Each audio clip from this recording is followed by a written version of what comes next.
हुए हैं MSME PCI के चेयरमैन मिस्टर प्रदीप मिश्रा सरकार।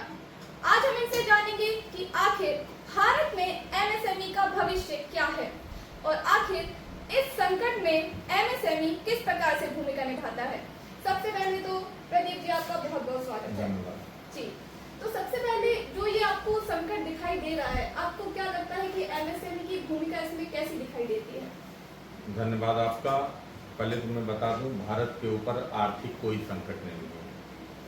जिस देश का मुखिया इतना शक्तिशाली विचारधाराओं से ओतप्रोत हो, वहाँ आर्थिक संकट आ ही नहीं सकता।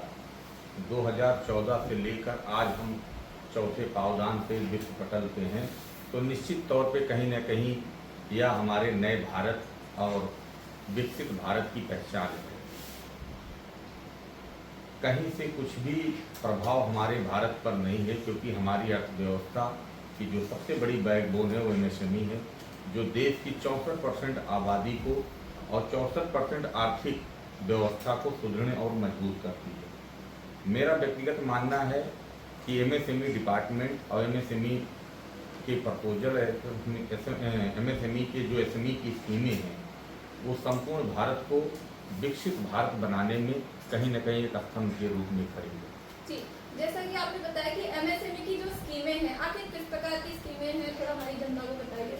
देखिए, भारत सरकार द्वारा और अपने सेल्फ स्टेट द्वारा कई स्कीमें रोजगार संबंधित और उद्योग संबंधित चलाई जा रही हैं। लगभग 164 स्कीमें हैं। अभी मुद्रा योजना के तहत स्टार्टअप इंडिया है, मेक इन इंडिया के प्रोजेक्ट है, पीएमईजीपी है, पीएम के व्यवसाय सीजीपी एसएमई योजना, बहुत सारी चीज़ों जो बैंकिंग से टाई अप करा के लोगों को लोन सर्जित कराया जाता है, और ख़ासकर उन व्यक्तियों को लोन युवाओं को दिया जा रहा है जो एंटरप्रेन्योर हैं और बढ़ते हुए उगते भारत के स्तंभ हैं। आज 2016 की अगर मैं बात करूं, जहां से एमएसएमई में एक अभूतपूर्व बदलाव दिखा, और 2025 तक लगभग 34 करोड़ परिवारों का सृजन रोजगार एमएसएमई में आज चल रहा है।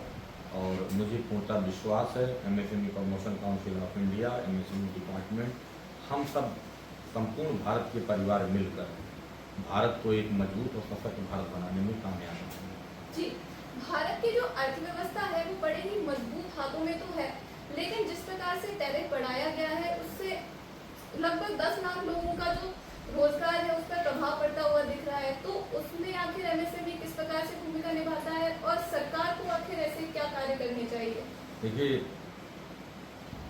देश के सभी प्रधानमंत्री जी ने अपने टैरिफ को लेकर पहले ही संबोधन में उन्होंने बता दिया। मैं अपने किसानों के साथ, अपने मझोले एसएमई परिवार के साथ और देश के हर नागरिक के साथ और व्यापारियों के साथ कभी छल कपट नहीं होने दूंगा, ना उनको कमजोर होने दूंगा। उन्होंने कई अपने वक्तव्य में इसको बोला भी है। और आगामी एक देश से देश नहीं चलता है। आज अगर अमेरिका 50% हम टैरिफ थोपता है, तो हमारा जो लीडरशिप है ग्लोबल लेवल पे, विश्व पटल पे लीडरशिप हमारे देश के सभी प्रधानमंत्री जी का है। और यहाँ की जनता को पूर्णतः विश्वास भी है कि आने वाले समय में जो हमसे जुड़े हुए देश हैं, जिनसे हमारे पारिवारिक अच्छे रिलेशन हैं, जैसे रशिया हुआ, अभी चाइना हुआ, जापान का दौरा है, तो जो भी ग्लोबल लेवल पे देश हैं, वो हमारे व्यापारियों को उसमें सुगमता और सरलता के अनुसार उनमें आयात निर्यात करने का मौका मिलेगा। और मुझे पूर्णतः विश्वास है अपने देश की लीडरशिप पे और अपने देश की पॉलिसी पर और अपने देश के एसएमई पर कि आने वाले समय में इन सब जैसी छोटी मोटी समस्याओं का हमारे देश पर कोई प्रभाव नहीं पड़ेगा। जी जी। एमएसएमई भारतीय अर्थव्यवस्था की रीढ़ की हड्डी कहा जाता है और आप भी एमएसएमई पीसीआई के चेयरमैन हैं, तो आखिर आपकी संस्था किस प्रकार से कार्य करती है? देखिए, आज मुझे खुशी है और गर्व भी है कि मैं इसी संस्था का कैप्टनशिप इस जहाज को लेकर चल रहा हूँ। निश्चित तौर पे आज MSME promotion council of India संपूर्ण भारतवर्ष में लगभग 30 प्रदेशों में 2 लाख प्लस परिवारों के साथ 708 जिलों में सृजित है। देश की जितनी भी महत्वपूर्ण योजनाएं, चाहे वह प्रदेश सरकार द्वारा हो, चाहे केंद्र सरकार द्वारा हो, उनके साथ हम मिलकर हाथ बटाने का काम करते हैं। देश की सबसे बड़ी संस्था, बैंकिंग संस्था एसबीआई है।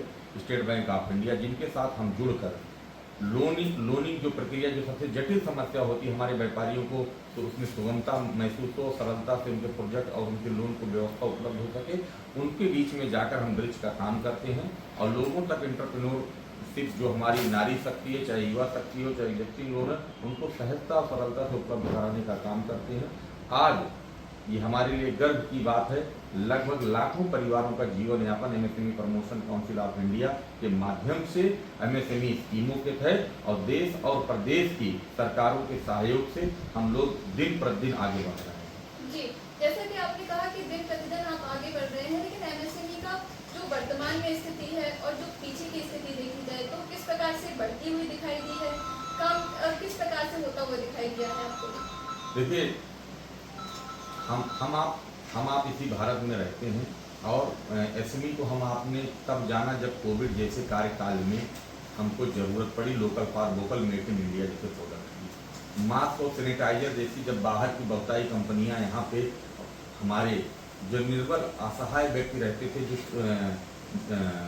लोग बिलो प्रॉपर्टी का परिवार था, जब उनको ज़रूरत ऐसे सैनिटाइजर या मास्क की ज़रूरत पड़ी तो एक स्तंभ के रूप में एसएमई मार्केट में आई और लोगों के बीच में लोगों में जागरूकता हुई।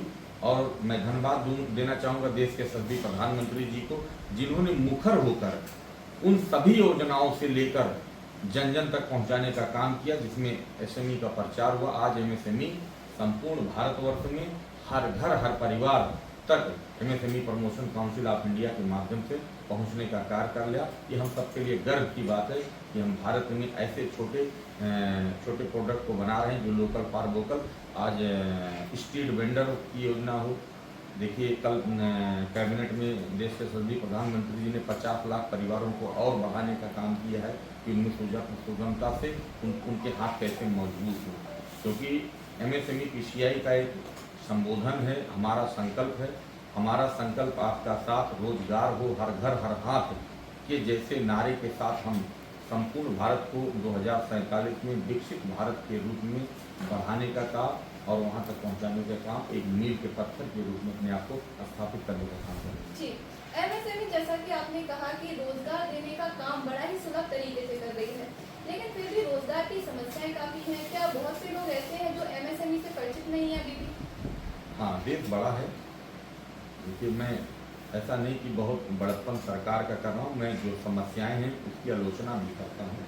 नेचुरल सी बात है, बहुत छोटी छोटी समस्याएं जिनको अभी हमको बहुत दूर करने की ज़रूरत है और हम लोग सरकार के साथ मिलकर ग्राउंड लेवल पर रिपोर्टिंग कर सरकार को, जिले की ब्यूरोक्रेसी को, स्टेट की ब्यूरोक्रेसी को, सेंट्रल लेवल तक हम लोग अवगत करा रहे हैं। निश्चित तौर पे अभी छोटी मोटी बहुत सारी समस्याएं हैं जिनको जागरूक और जागरूकता करने की ज़रूरत है। अभी थोड़ा समय लगेगा क्योंकि भारत एक बड़ा आबादी वाला देश है और वहाँ तक चलना, वहाँ तक लोगों तक पहुँचा पाना और लोगों को सुगमता से वह चीज़ें उपलब्ध हो पाना अभी थोड़ा टाइम लगेगा। निश्चित तौर पे रोजगार एक बड़ी समस्या है, लेकिन मैं मानता हूँ सरकार उसके प्रति अग्रेसिव भी है, उसका निदान भी कर रही है। हर प्रदेश में जागरूक है। मैं उत्तर प्रदेश की बात करूँ तो देखिए, आज सब सरकारें उत्तर प्रदेश अपनी सेल्फ में सीएम युवा उद्यमी योजना लेकर आई, हर स्टेट अपने यहाँ लेके आ रही है। मैं अभी बिहार की बात करूँ, बिहार अपने स्टेट में अच्छा डेवलप कर रही है, छोटे छोटे प्रोजेक्ट को कई लोग अपना सेल्फ फाइनेंस इम्प्लीमेंट पॉलिसी बना के कर रही है। राजस्थान कर रहा है, मध्य प्रदेश कर रहा है। तो ऐसा नहीं है, हर सरकारें अपने क्षेत्र में रोजगार को लेकर जागरूक हैं और केंद्र भी सरकार की योजनाओं को इम्प्लीमेंट कराने में कहीं ना कहीं सार्थक हो रही है। निश्चित तौर पे वह दिन दूर नहीं होगा जो हमारा भारत एक सोने की चिड़िया के रूप में, रोजगार देश के रूप में स्थापित होगा। जी जी बिल्कुल। ऐसे ही कुछ लोग हमारी जनता में भी होंगे जिन्हें एमएसएमई के बारे में इतना पता नहीं है, तो आप कुछ चंद शब्दों में जो महत्वपूर्ण शब्द हैं उनमें विस्तार से हमारी जनता को बताना चाहें अपनी संस्था के बारे में। मैं MSME promotion council of India का चेयरमैन, मैं आप सब प्रिय भाइयों से, देश की जनता से, अपने सभी युवा साथियों से, नारी शक्ति बहनों से निवेदन करना चाहूँगा कि आप हमारे MSME promotion council of India से जुड़ें। वहाँ पे हमारा एक शिकायत पत्र या एप्लीकेटेड पत्र है जिसमें आप अपनी चीज़ों को लिखकर किस तरीके का रोजगार करना चाहते हैं उसमें इम्प्लीमेंट करें, जिससे हम आपके सहयोग में सार्थक हों।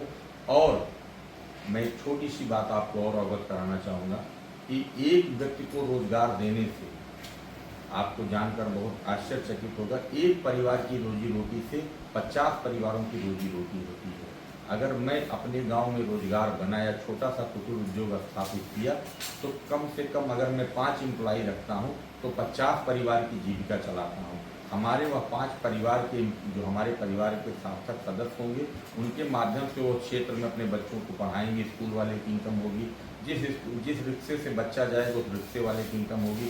जिस मोहल्ले में हम सब्जी खरीदेंगे सब्जी वाले के होंगे। जहाँ ग्रोसरी खरीदेंगे, जहाँ पेट्रोल डलाएंगे पेट्रोल वाले, जहाँ कपड़ा खरीदेंगे कपड़ा, जहाँ दाढ़ी शेविंग कराएंगे, कपड़ा सिलाएंगे। इसी तरीके हम लगभग 50 से 100 इम्यूनिटीज को हर मंथ उपयोग करते हैं। तो अगर हम लोग छोटी छोटी सी शुरुआत अपनी सोच को बदलें, निश्चित तौर पे अगर हम बदलेंगे तो मेरा क्षेत्र बदलेगा, हमारा क्षेत्र बदलेगा तो हमारा जिला बदलेगा, हमारा जिला बदलेगा तो हमारा प्रदेश बदलेगा, और हमारा प्रदेश बदलेगा तो हमारा देश बदलेगा। इसी शुभकामनाओं, इसी संदेश के साथ सभी से मैं निवेदन करूंगा कि ज़्यादा से ज़्यादा लोग MSME promotion council of India परिवार से जुड़ें और हमारे संकल्प को और अपने संकल्प को, क्योंकि एक सोच ही हमारे आप को विकसित भारत के रूप में स्थापित कर सकती है। जी प्रदीप जी, आपका बहुत बहुत धन्यवाद। धन्यवाद। हमारी जनता को इतनी महत्वपूर्ण जानकारी देने के लिए और उन्हें जागरूक बनाने के लिए धन्यवाद आपका।